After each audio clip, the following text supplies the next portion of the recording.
Bonjour, ça va? Moi ça va. Oui, j'aime bien cette intro. Alors, je retourne pour la deuxième fois cette vidéo, parce que j'avais fait dans un premier temps pour TikTok, sauf que TikTok aime pas les vidéos de plus de 10 minutes. Donc du coup, ben, on la retourne en format YouTube, euh, horizontalement, hein. Donc ça va permettre au moins d'alimenter la chaîne YouTube. Alors, le sujet c'est quoi? Donc je voulais réagir sur un sujet d'actualité qui me tient particulièrement à cœur, parce que ça concerne une œuvre qui a contribué à faire que je suis devenu libraire. Donc l'œuvre c'est quoi? C'est la jeunesse de Picsou. Alors je voulais en parler tout d'abord pour remercier à nouveau Julien, donc notre représentant chez Casterman, entre autres, pour m'avoir offert une dédicace de Don Rosa, donc l'auteur de la jeunesse de Picsou.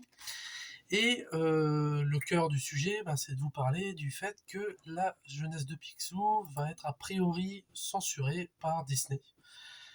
Donc tout d'abord pour mettre un peu dans le contexte, la jeunesse de Picsou c'est quoi? C'est une œuvre créée donc par Don Rosa qui revient en fait sur les travaux qu'a pu faire Karl Marx, qui est le créateur du personnage, et qui, à plusieurs moments de ses histoires, montre Picsou raconter notamment à ses neveux son passé. Et en fait, Don Rosa a repris tous ces éléments pour en faire une biographie logique, donc de l'enfance de Picsou, jusqu'au moment où il est devenu le carnat le plus riche du monde, et où il retrouve, donc il rencontre ses neveux, etc. Ce qu'il faut savoir, c'est que le personnage de Picsou, quand on lit cette œuvre, on oublie totalement que c'est un personnage qui est considéré comme simplement colérique, avare, etc. On découvre un personnage qui est beaucoup plus complexe que ça. On découvre notamment que derrière chacune de ces pièces, il se cache pardon, un souvenir. Donc c'est un personnage qui est vraiment très important pour moi, qui m'a fait... la jeunesse de Picsou, quand je l'ai lu, j'ai pleuré, j'ai rigolé, enfin j'ai ressenti plein d'émotions. C'est aussi une œuvre qui m'a pas mal aidé à certains moments où ça n'allait pas, par exemple à la mort de mon père. Voilà, ça fait partie des choses que j'ai relues, qui m'ont fait un bien fou. Donc voilà, donc c'est une œuvre qui est très importante pour moi, que je conseille régulièrement depuis que je suis libraire. D'ailleurs, je l'ai encore conseillé très récemment à un enfant qui, a priori, va passer un très bon moment. Alors, qu'est-ce qui se passe avec la jeunesse de Picsou? Le problème, c'est qu'il y a un personnage qui s'appelle Bombi le zombie, si je me trompe pas. Au niveau du nom, ouais, c'est ça, Bombi le zombie. Donc, pour vous montrer à quoi il ressemble, parce que oui, j'ai la flemme de faire du montage. Hop, c'est le personnage que vous avez ici. Donc, qui est un personnage qui va hanter Picsou. Là, je prends comme source la déclaration qu'a fait Don Rosa suite sur cette affaire et surtout la traduction qu'en a fait le site Comics Blog. Donc en fait, Bombi le zombie, c'est un qu'on peut considérer comme il le cite, un golem vengeur dans la tradition du zombie haïtien, qui en fait est envoyé par un sorcier africain sur Picsou, suite à ce qu'il a fait sur un village dans une région du Congo. Donc c'est vraiment, voilà, c'est une espèce de dieu vengeur qui va permettre au personnage de Picsou de se remettre en question énormément sur ce qu'il a pu faire, et ça va être un point majeur de l'œuvre de la jeune Picsou, et sur la caractérisation du personnage. Donc, du coup, ce personnage de Bambi, très important. Donc, il y a deux épisodes qui sont concernés, donc qui du coup vont être enlevés. Donc, un premier épisode où le personnage apparaît sur quelques cases, et le second épisode qui est dans le 11e chapitre, si je ne me trompe pas, de la jeunesse de Picsou, où c'est vraiment un point central de l'œuvre, où justement du coup Picsou a tout ce cheminement sur tout ce qu'il a pu faire. Donc ça va le remettre énormément en question. Donc on va supprimer, Disney a décidé de supprimer ces deux épisodes, donc qui vont être a priori enlevés des futures éditions, sachant que c'est pas que sur les éditions américaines, c'est une décision qui est mondiale. Donc ça va concerner toutes les traductions. Don Rosa a expliqué en fait que les revenus sur toutes les échanges qui ont pu être menés avec Disney, et en gros c'est soldé par, pour schématiser, on s'en fout, on supprime.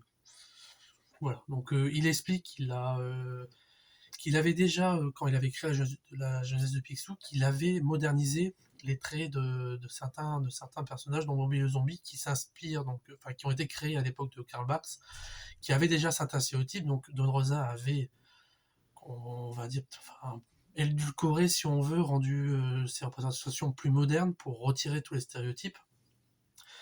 Et il a notamment proposé à Disney, par rapport à cette affaire, deux choses: soit de faire un encart où on remet un peu dans le contexte, en expliquant les choses, pourquoi cette représentation, etc., qu'elle signifie rien, que c'est pas une moquerie, etc. Et il explique que Disney a déjà fait ça pour bon nombre de ses œuvres. Disney a refusé. Et Disney à un moment avait proposé apparemment de modifier le personnage de Bambi, le zombie, sauf que Don Rosa a refusé. Pourquoi? Parce qu'il estime que si quelqu'un d'autre modifie ses dessins, il n'en est plus l'auteur, ce que je peux comprendre tout à fait. Par contre, lui avait proposé de le modifier alors, je sais plus exactement, il proposait de le modifier lui-même en se rapprochant un peu des premières apparitions de Bambi le zombie, qui apparaît dans une espèce de brouillard, donc on discerne simplement les contours, ce qui semble effectivement une bonne solution. Ça a été refusé aussi. Donc Disney, en gros, refuse des solutions qui sont pourtant simples à mettre en place, logiques, et préfère amputer une œuvre de 2 épisodes, dont un épisode fondamental dans la jeunesse de Picsou. Donc moi, ça me pose un problème en tant que libraire, ça me pose un problème en tant que fan de l'œuvre de Picsou. Alors je remercie Chloé au passage, parce que j'en discutais avec elle et ça m'a permis d'un peu souffler de prendre un peu de recul sur cette affaire. Notamment, je conçois qu'on puisse être froissé, choqué, etc., par des représentations, quelles qu'elles soient, qui peuvent être considérées effectivement comme bien peuvent effectivement, par certains aspects, être considérées comme offensantes, même si personnellement je trouve que le personnage est tellement vu comme un dieu vengeur, donc il est énorme, il est disproportionné, etc. Donc ça en fait vraiment une créature mystique, donc pour moi ça n'a rien d'humain, donc pour moi on peut pas en faire, enfin pas de parallèles peuvent être faits sur la réalité. Mais bon, voilà. Effectivement, certains d'autres aspects peuvent offenser. Néanmoins, là où moi j'admets pas, c'est qu'on décide simplement de censurer. On décide d'effacer, sans discussion possible. Et là, moi, je comprends pas, et ça, je ne peux pas accepter. Pour moi, la censure, ça n'amène à rien. Je conçois qu'on puisse discuter, qu'on puisse débattre, qu'on puisse se poser des questions, et c'est logique, et c'est très bien qu'aujourd'hui, on se pose plein de questions sur la représentation des personnages selon leur couleur de peau, leur corpulence, leur culture, leur religion, etc.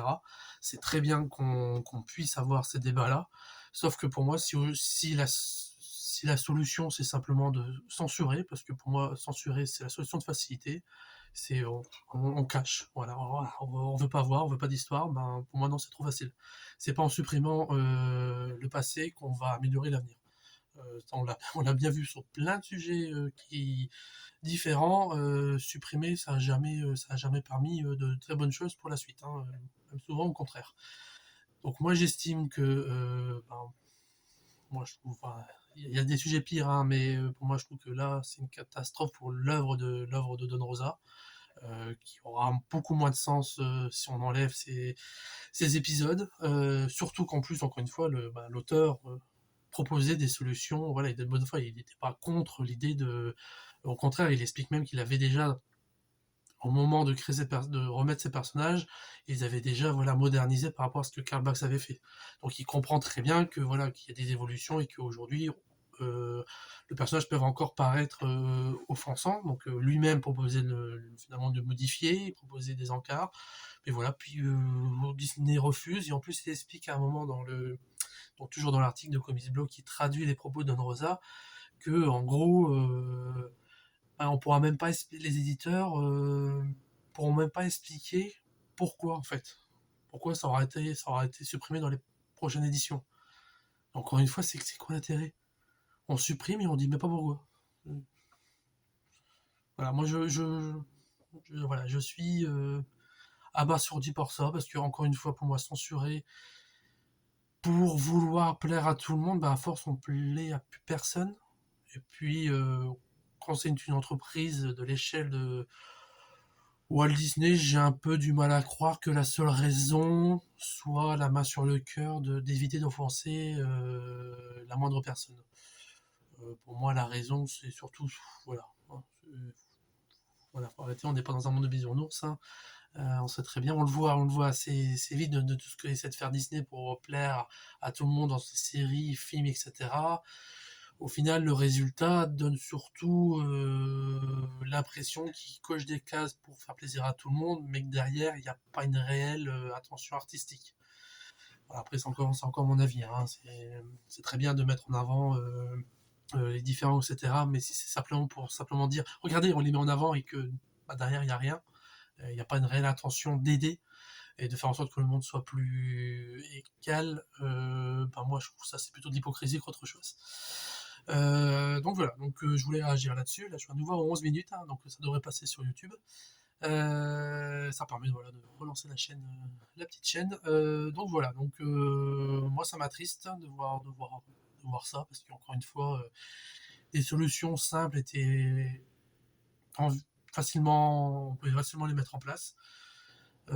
Donc bon, bah, si vous aimez la journée de Picsou, hein, que vous voulez avoir complet, ben, essayez de vous la procurer dès que vous pouvez en français, en anglais, enfin, dans la langue que vous préférez. Parce que, a priori, prochainement, elle sera plus complète et ben, c'est bien dommage.